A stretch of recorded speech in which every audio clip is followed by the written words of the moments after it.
देखिए बेटा, Pauli exclusion principle का जो स्टेटमेंट है वो ये है, according to this principal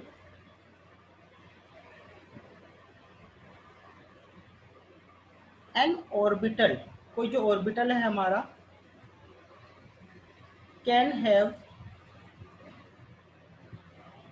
maximum of 2 electrons only with opposite spin, with opposite spin। ठीक है, किसी ऑर्बिटल के अंदर ज्यादा से ज्यादा 2 इलेक्ट्रॉन आ सकते हैं जिनके स्पिन क्या होंगे बेटा, अपोजिट होंगे। तो ये आपका स्टेटमेंट है किसका, पाउली एक्सक्लूजन प्रिंसिपल का। अब इसका मतलब क्या है, सपोज करो मेरे पास 4s है ना, मेरे पास 4s ऑर्बिटल है और आपको पता है कि इसमें 2 इलेक्ट्रॉन आ सकते हैं। तो पाउली ने कहा कि 2 इलेक्ट्रॉन यहाँ पर हैं, एस में केवल एक ही बॉक्स बनता है, मैग्नेटिक क्वांटम नंबर 1 होता है इसके लिए। तो इसमें 2 तरीके हैं आपके पास, आप जो दोनों है ना 4s2 मतलब 2 इलेक्ट्रॉन है, आप इस तरीके से इसे लिख सकते हैं या आप इसे इस तरीके से लिख सकते हैं। तो जो पहला तरीका है वो पाउली के हिसाब से गलत है और दूसरा तरीका है वो पाउली के हिसाब से सही है। पाउली ने कहा था कि मैक्सिमम 2 इलेक्ट्रॉन एग्जिस्ट कर सकते हैं एक ऑर्बिटल्स के अंदर, तो 2 इलेक्ट्रॉन हैं पर उन दोनों के स्पिन अपोजिट होंगे। कभी कभी आपके मन में आ सकते हैं कि दोनों एक तरफ हैं तो क्या दिक्कत है, और दोनों अपोजिट हैं तो क्या, ऐसे एडवांटेज क्यों दे रहे हैं पाउली सर ने। तो बेटा एडवांटेज ये है कि मान लो कि इसका स्पिन प्लस हाफ है और ये इलेक्ट्रॉन भी ऊपर की तरफ है, तो चलो मान लो इसका भी स्पिन प्लस हाफ है, तो जो टोटल स्पिन है आपका वो आएगा 1। ठीक है, और जब भी कोई इलेक्ट्रॉन स्पिन करता है तो वो इलेक्ट्रिक और मैग्नेटिक फील्ड जनरेट करता है, तो ये भी पॉजिटिव इलेक्ट्रिक फील्ड जनरेट कर रहा है और ये भी पॉजिटिव इलेक्ट्रिक फील्ड जनरेट कर रहा है। तो जो नेट आपका इलेक्ट्रिक और मैग्नेटिक फील्ड है उसका मैग्नीट्यूड बढ़ जाएगा। ठीक है, पर अगर मैं इस पैटर्न को फॉलो करता हूँ तो जो इसका ऊपर की तरफ इलेक्ट्रॉन है उसका मैं मान लेता हूँ कि स्पिन प्लस हाफ है, और जो नीचे की तरफ स्पिन है उसका स्पिन क्या है, माइनस हाफ। तो जिसका टोटल स्पिन आएगा सेकंड पैटर्न का, तो वो टोटल स्पिन आएगा बेटा 0। तो यानी इसके अंदर जो आपका मैग्नेटिक फील्ड जनरेट हो रहा होगा एक इलेक्ट्रॉन के द्वारा, वो मैग्नेटिक फील्ड दूसरे इलेक्ट्रॉन के द्वारा कैंसिल्ड कर दिया जाएगा, जिससे आपके ऑर्बिटल के अंदर कुछ हद तक स्टेबिलिटी आएगी।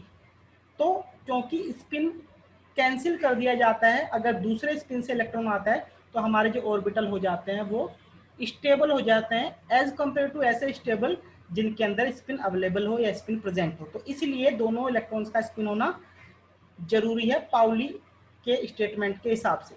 अब बेटा एक बात और ध्यान रख लीजिए आप, मान लो कि कभी कभी ये भी कहता है कि पाउली एक्सक्लूजन प्रिंसिपल ये कहता है कि किसी ऑर्बिटल में मिलने वाले चारों क्वांटम नंबर की वैल्यू सेम नहीं हो सकती। यानी इसका मतलब क्या है, मैं इसी से आपको समझा देता हूँ कि चलो मान लो कि 4s है, 4s2, दोबारा सुन लीजिए, पाउली एक्सक्लूजन प्रिंसिपल के हिसाब से जो चारों क्वांटम नंबर होती हैं किन्हीं दिए हुए 2 इलेक्ट्रॉनों के लिए वो कभी भी सेम नहीं हो सकती। हो सकता है कि शुरू की 3 क्वांटम नंबर सेम आ जाएं पर चौथी क्वांटम नंबर डेफिनेटली अलग आएगी। तो देखो ये बिल्कुल आसान सी बात है, ये 2 इलेक्ट्रॉन है, 4s2 क्या है, तो मैं पहले इलेक्ट्रॉन के लिए प्रिंसिपल क्वांटम नंबर लिखता हूँ, n इक्वल टू कितना है 4, L इक्वल टू एस के अंदर है 0, ओरिएंटेशन इसका 1 है और ये ऊपर की तरफ जा रहा है तो स्पिन में मान लेता हूँ इसका कितना है प्लस हाफ। इस इलेक्ट्रॉन के लिए मैं आ जाता हूँ तो n इक्वल टू 4 है, भाई सेम 4s2 का ही तो है, और L इक्वल टू कितना है s के लिए 0, जो इसका मैग्नेटिक क्वांटम नंबर है उसकी वैल्यू 1 है, यानी इसका 1 ओरिएंटेशन है, तो सेम वैल्यू इसके लिए रहने वाली है।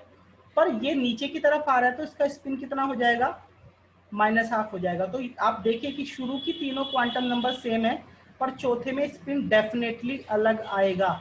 यही पाउली एक्सक्लूजन प्रिंसिपल का मेन स्टेटमेंट है। आई होप ये बात आपको क्लियर हुई होगी। पाउली रूल के बाद बेटा नेक्स्ट रूल है हमारा हुम्स रूल ऑफ मैक्सिमम मल्टीप्लिसिटी। तो पहले इसकी हम डेफिनेशन देख लेते हैं और उसके बाद इस टॉपिक को आपको समझाते हैं। तो डेफिनेशन को बड़े ध्यान से देखना है। When more than one orbitals of equal energies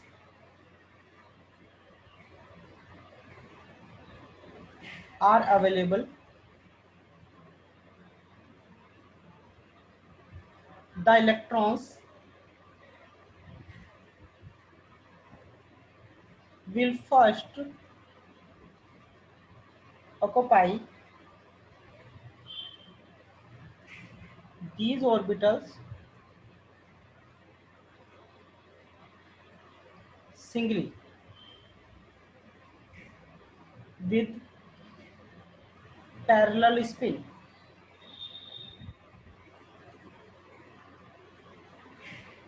The pairing of electrons will then take place. अब देखो, इसे समझना बिल्कुल आसान है। मान लो कि मेरे पास D6 है, किसी का भी हो सकता है, 3 का 4 का कोई भी है, D6 है। अब D के अंदर मुझे पता है D सबशेल के अंदर 5 D ऑर्बिटल्स होते हैं, तो मैंने 5 बॉक्स यहाँ पे बनाए, 1 2 3 4 5। अब देखो, दो तरीके से मैं यहाँ पर भर सकता हूँ 6 इलेक्ट्रॉन को, 1 2 3 4 5 6। एक तो तरीका ये है, और D6 को भरने का एक दूसरा तरीका मेरे पास है कि पहले मैं एक एक करके भरूं, 1 2 3 4 5 6। ठीक है, पहले 5 मैंने सिंगली भरे, और फिर क्योंकि मेरे पास एक एक्स्ट्रा था तो उसे पहले ऑर्बिटल पे पाउली रूल के हिसाब से अपोजिट स्पिन के साथ सेट कर दिया।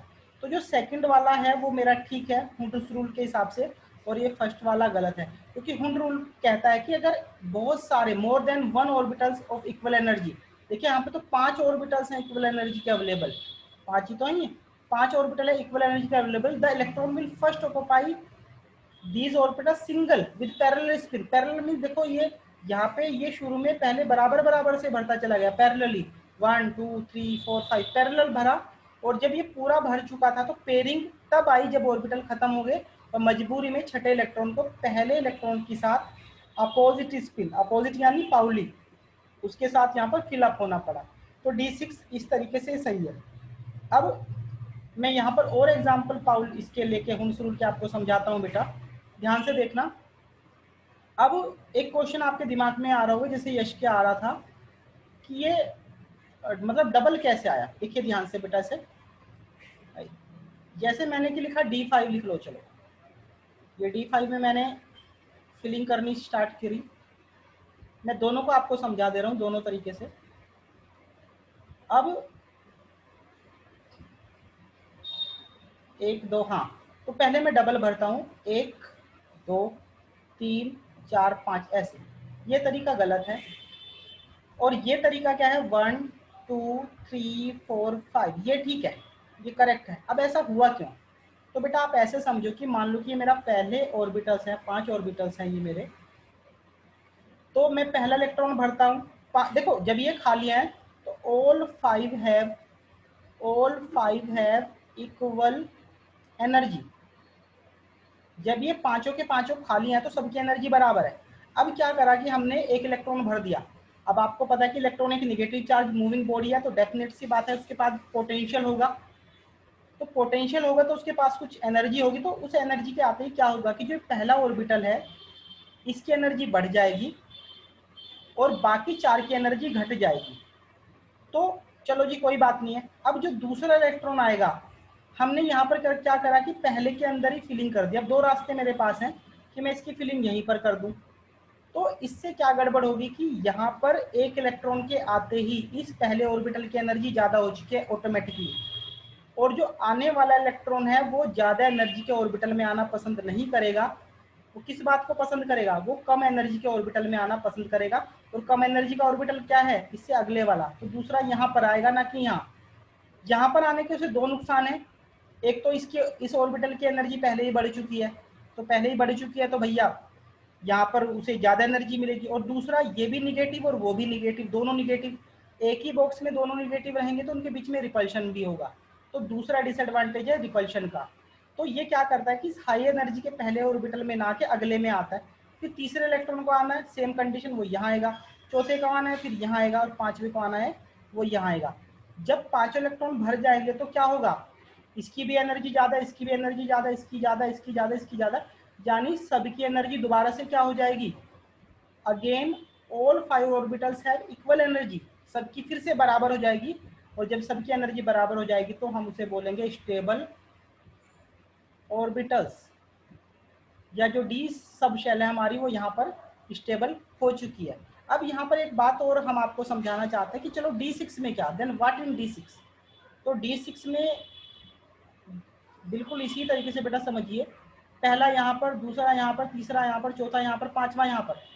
अब छठा इलेक्ट्रॉन कहाँ पर भरे, सबकी एनर्जी बढ़ चुकी है तो छठा इलेक्ट्रॉन बढ़ी हुई एनर्जी में जाना पसंद नहीं करेगा, पर दूसरा रास्ता भी तो नहीं है ना, कोई और स्पेस खाली नहीं है, तो उसे मजबूरी में इन्हीं में से किसी इलेक्ट्रॉन के साथ एडजस्ट होना पड़ेगा।